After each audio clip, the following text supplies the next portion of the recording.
Well, let me say first, thank you to everybody who came out here today from the press. It means a lot to us that there's been such interest in this case. My name is James Radford.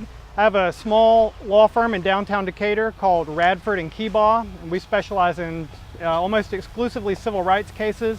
I'm proud to be joined here today by Andrew Kaufman, who is a partner in the law firm of Parks, Chesin Walbert, one of the state's most storied civil rights firm, who I think will help us really bring an element of credibility and force to this case.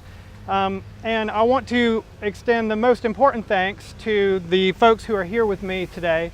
We have Laurel Lawson and James Curtis, who have been willing to lend their names to this case and share some of their experiences with the sidewalks in Atlanta to demonstrate the overall problems that we have here. And I want to thank Beth Beckley. Beth and I worked together on the case that really got this entire process started. Beth and her husband Justin found themselves stranded at a very bad intersection at Martin Luther King and Centennial Olympic Park Boulevard while leaving the Georgia Dome one day. And we brought a case on their behalf. The city insisted that it was too expensive, that it would be impossible to fix that intersection, but we brought the case and we won. And lo and behold, we have a great new intersection there now that is accessible. And we hope to bring that level of success to sidewalks and intersections throughout Atlanta. As you all know, we're here today to announce the filing of a class action lawsuit against the City of Atlanta under the Americans with Disabilities Act. While working on Beth's case, we found evidence that the city has known since at least 2008 that there is an enormous backlog of sidewalks and intersections that are in disrepair. There are sidewalks that are so crumbled and broken that a person in a wheelchair simply cannot safely use it. There are intersections that have either no curb ramps at all, or that have curb ramps that are not flush with the street, so that a person may risk falling if they're to use the intersection, and a myriad of other problems that prevent disabled people from being able to safely use the pedestrian rights-of-way in the city of Atlanta. The Americans with Disabilities Act has been law since 1992. A related federal law called the Rehabilitation Act has been the law since 1978. The city has had since that time to ensure that whenever it repaves a road or makes any modification to a road, that they ensure that the pedestrian rights-of-way comply with those laws. In other words, their obligation is to ensure that not only walking people, but people who use an assistive device such as a wheelchair are able to use those intersections and those sidewalks. We have discovered evidence that at least 20% of the sidewalks in the city of Atlanta, at least as of 2010, are not compliant with the ADA. In 2010, it was revealed by a city audit that there were at least 15,000 intersections throughout the city that either had no curb ramp at all or had curb ramps that were not compliant with the Americans with Disabilities Act. The city has done very little to bring that backlog of disrepaired sidewalks and curb ramps into compliance, and they have not budgeted the funds necessary to ensure that in the future sidewalks and intersections will be compliant with the ADA and accessible to disabled people. When disabled people are denied access to public services such as sidewalks, it is not only the individuals who suffer. Our society as a whole suffers. Up here we have business people, we have artists, we have volunteers, we have people who have a lot to contribute to society. And we as a society, as an economy, we miss out on all that they have to provide us. We miss out on the services and the art and the things that they can bring forward if they are not able to go out into the world because they're afraid they'll get stuck at an intersection, or they will fall on a sidewalk that is in bad repair and injure themselves. And that's what this case is really about, is just simply giving people equal access to a basic service like a sidewalk. The city of Los Angeles recently settled a large case based on this same issue. The cities of Portland, the city of Seattle settled a case like this recently. And so this is not just an issue with Atlanta. This is an issue that exists throughout the United States as cities and counties have simply not prioritized spending to ensure that sidewalks are compatible.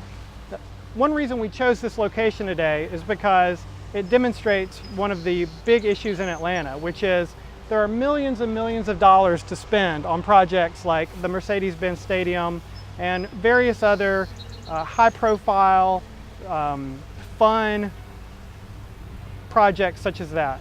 But if you go out into the Vine City neighborhood, you will find numerous sidewalks that are in disrepair. You will find intersections that have no curb ramps at all. And the city has not spent the money necessary to bring those items into compliance. We're here to bring the force of law to the Americans with Disabilities Act and to ensure that excuses will not be made any longer and that we will actually get the access that our clients deserve. I want to thank all of you again for being here, and I'm happy to answer any questions that you have. You know, the city of Atlanta has an ordinance where the people and the homeowner is responsible for the sidewalk in front of their house. How does that play into this lawsuit? So we're aware of that ordinance. I don't think that ordinance can exist in a world with the Americans with Disabilities Act. So you're saying that ordinance is illegal? Yes, I think it's illegal. You know, under the Americans with Disabilities Act, a municipality and the Rehabilitation Act, a municipality that accepts federal funds has an obligation to ensure that its pedestrian rights of way are accessible to people with disabilities. And so to pass that responsibility off on a homeowner, who may or may not repair the sidewalk, is not compatible with the Americans with Disabilities Act. What's the next step in the lawsuit? Where do you go from there? We filed the lawsuit recently. We understand the city has retained outside counsel, and we await their response. And then our impulse will be to try and work with them very early on to let's not have a long protracted litigation. Let's immediately start talking about what we can do to begin the process to bring our sidewalks into compliance. So that will be our approach. I can't control what their approach will be. My name is Lawson. I'm a native of Atlanta and proud to still be a resident of this city.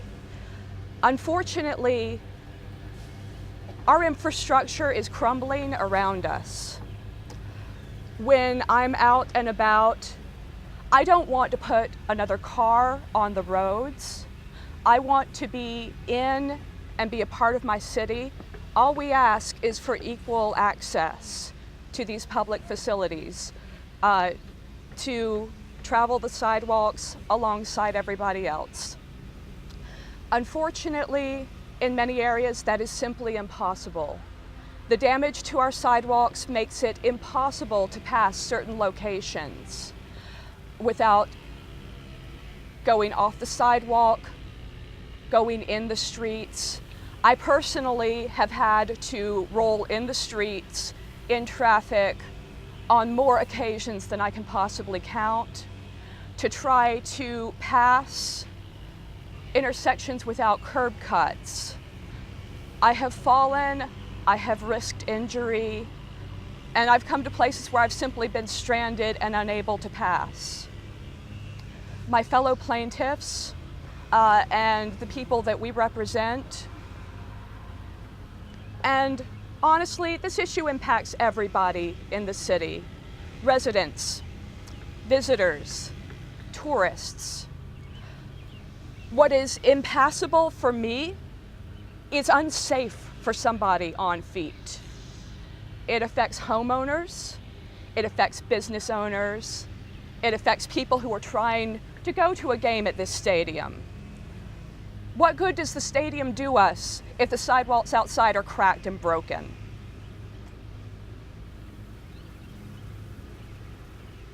Well, can you give us an idea personally again, how difficult it is to maneuver around some of the sidewalks here? Maybe one of the last difficult experiences you had trying to go somewhere?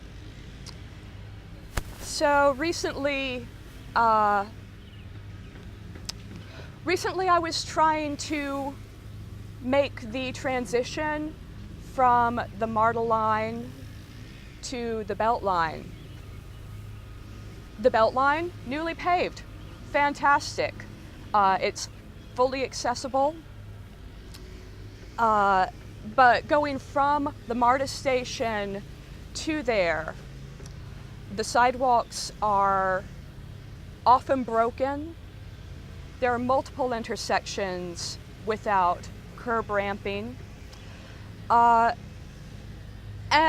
this is a route I'm familiar with, so I knew I wouldn't be able to pass on the sidewalk safely. I have fallen there many times, tried to go through the mud and grass, several places where you can sort of bypass those tipped up and cracked hex pavers. So I simply went in the road instead, and that is not safe. You know, drivers usually will not purposely try to run me over. I firmly believe that. But visibility isn't always good, people aren't always paying attention, and I did have on that occasion several pretty close calls with cars. You know, I have to fear for my safety when I am out, even doing something as simple as trying to go to a meeting, trying to go to work, trying to get to a restaurant to meet friends. I don't want to walk the streets of my city in fear, and I don't believe anyone should have to. I believe we should all be able to navigate safely and in community with each other.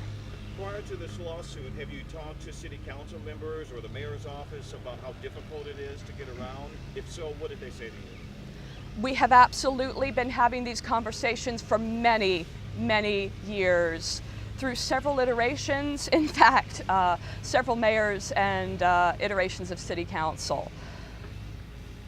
The response has always been similar.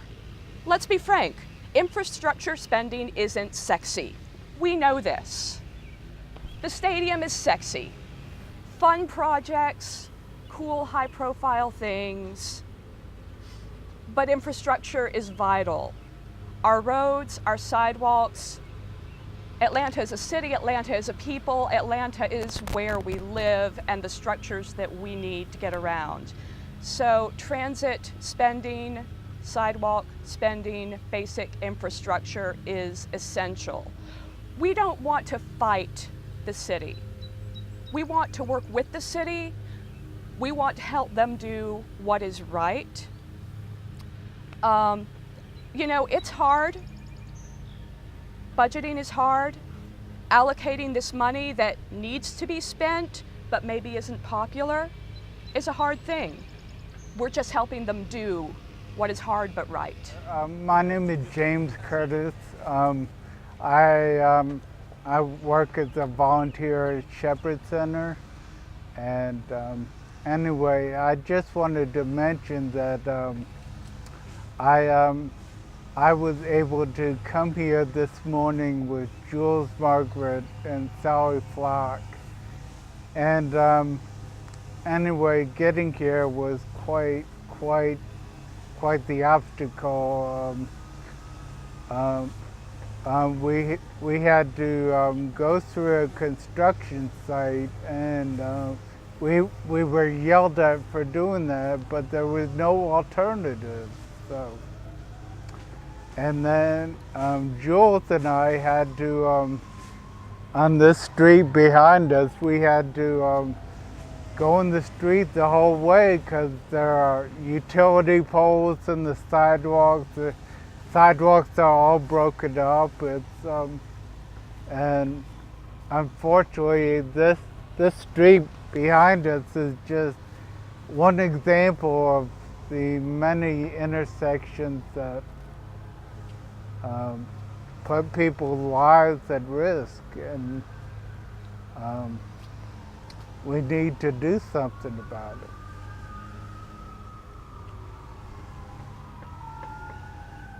Anyone else want to say anything? Mr. Curtis, you know, this is something you've been working on for years. You've been trying to talk to public agencies, to to reporters. Do you see any changes happening over the time that you've been advocating for better sidewalks? No, unfortunately not.